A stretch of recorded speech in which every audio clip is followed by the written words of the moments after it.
E basta você ver, por exemplo, a fala do Gilmar Mendes e do Luiz Fux. O Luiz Fux é uma incógnita para mim. Porque, pô, ela, sei lá, faixa coral de jiu-jitsu.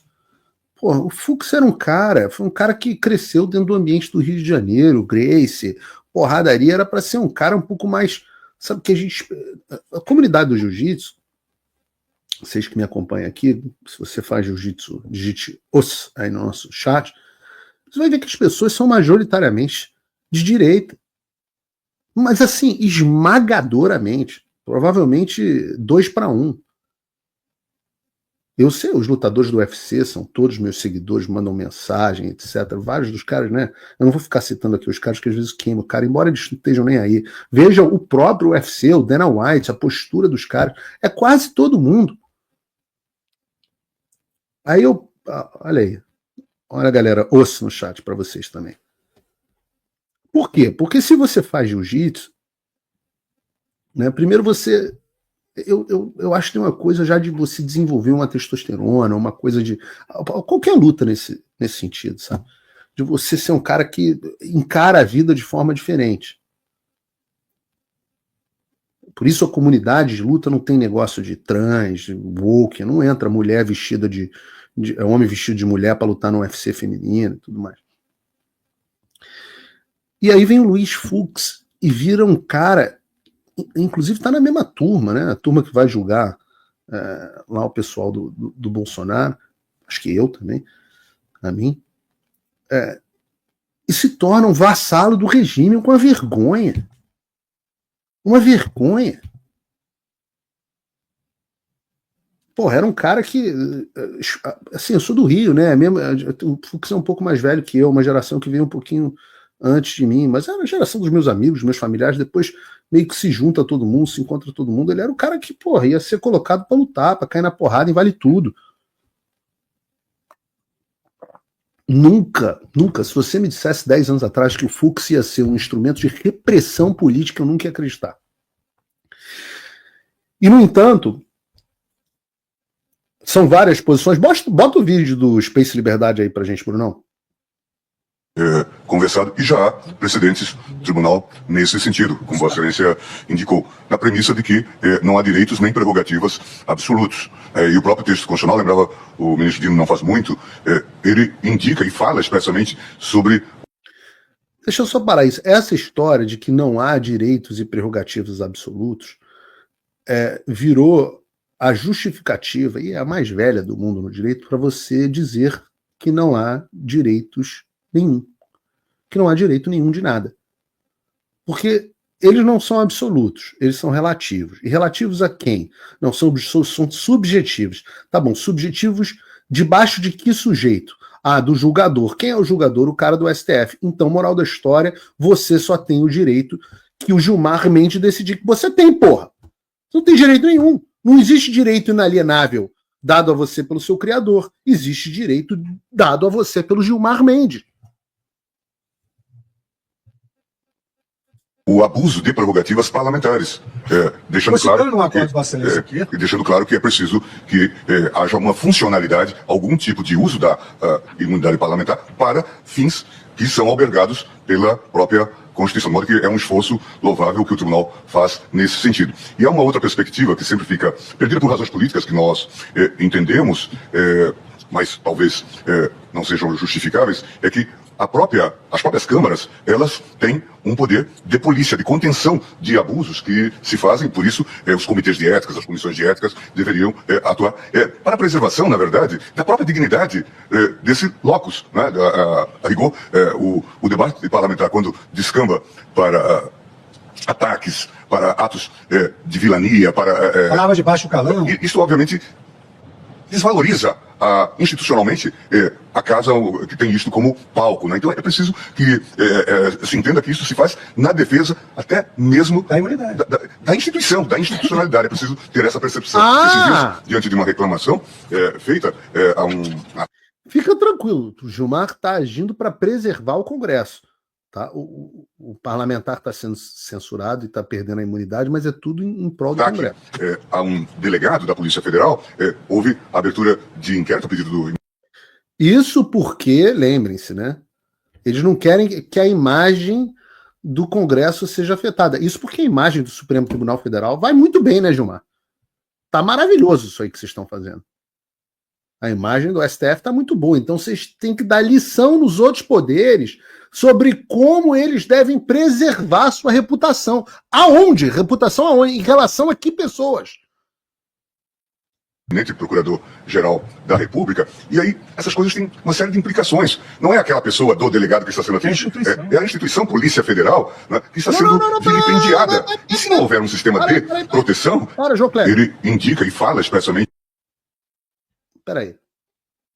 Não, voltou. Alguém botou o vídeo lá atrás. Tem que voltar ele para o ponto, Bruno. Não tem instituição sendo atacada nenhuma. O que se falou foi especificamente de um policial federal, inclusive essa é a alegação, porque dá-se o nome aos bois. Estão se falando do Fábio Schor, o chefe da Gestapo do Alexandre. Ou seja, um parlamentar simplesmente tendo a ousadia de criticar a atuação de um servidor público. E ele precisa ser impedido para preservar a reputação da instituição. Como diz o Fux, o próprio conceito de imunidade parlamentar. Para preservar a imunidade parlamentar, eles precisam impedir que exista imunidade parlamentar à crítica de um funcionário público. E para proteger a instituição da Polícia Federal, eles não podem deixar que ninguém da instituição sofra crítica. Porra, se não faz sentido nenhum, é porque não faz mesmo.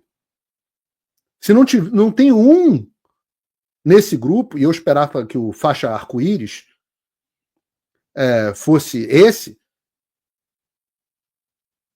para dizer, ô Gilmar, o que você está falando não faz sentido nenhum. Isso é papo de maluco. Aliás, pode até tirar o vídeo.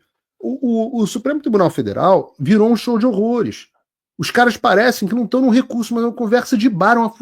Cada um fala o que pensa, entendeu? Ali, é o que eu acho. Não tem voto, não tem nada. É um bando de bêbado que chegaram no bar e falaram, não existe direito absoluto. Imunidade parlamentar é relativa.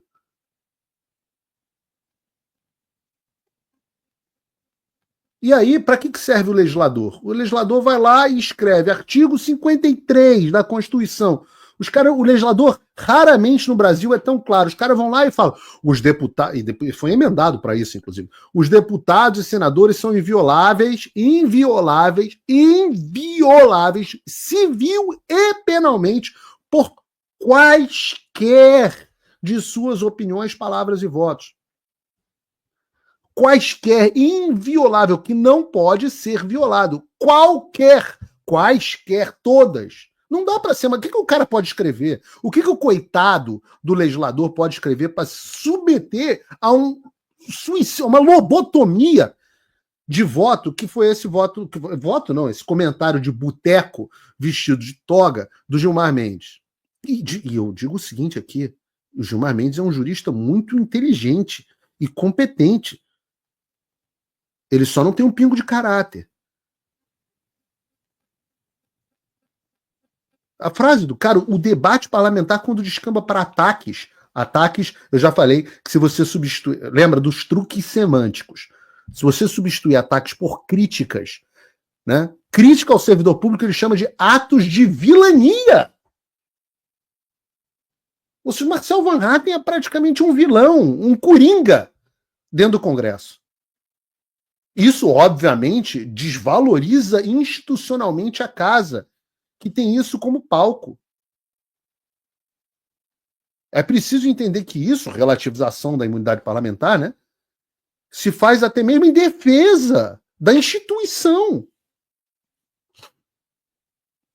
A gente está falando, eu volto a defender, ele vai em seguida e defende o Fábio Schor, o delegado do chefe da Gestapo do Xandão.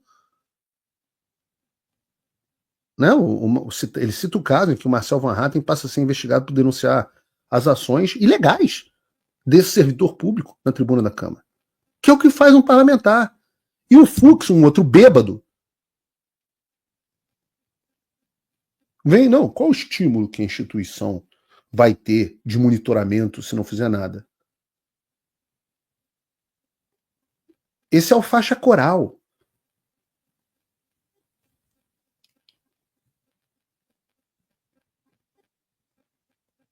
O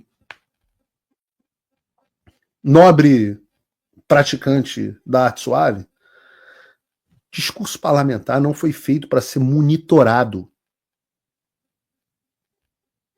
Monitorado. Se não vai. Qual o estímulo de monitoramento se não acontecer nada? Monitoramento. Vejam, o ministro do Supremo Tribunal Federal está dizendo que ele acha que a opinião dos parlamentares elas não só invioláveis, elas não só por quaisquer, elas precisam ser monitoradas e precisa haver consequências. Isso está sendo dito. É que as pessoas não prestam atenção. O fato de ninguém na Globo News ter parado para falar assim, opa, monitoramento de opinião de parlamentar, é isso mesmo que eu estou ouvindo?